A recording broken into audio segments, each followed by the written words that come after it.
Почитувани,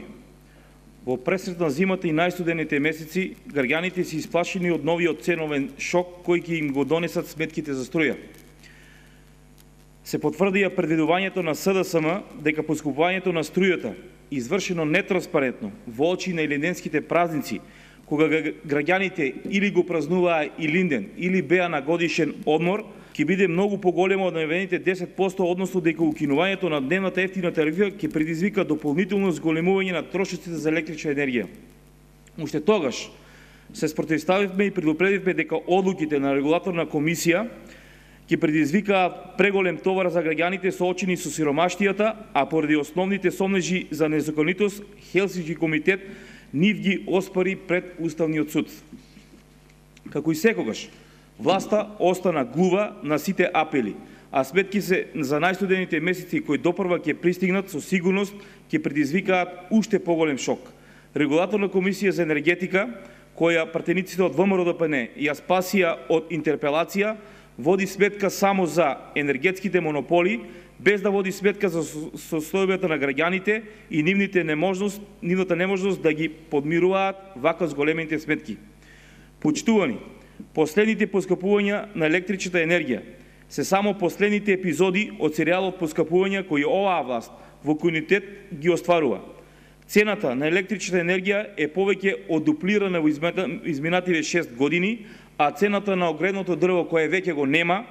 и со последните намалувања е за 60% поголема во последните 6 години. Сите овие поскапувања се резултат на недостатокот на инвестиции во енергетиката, зависноста на Република Македонија од скапиот увоз, но исто така и на милионските непродуктивни трошоци на државните ЕЛЕМ и МЕПСО и јавното предпријатие Македонски шуми,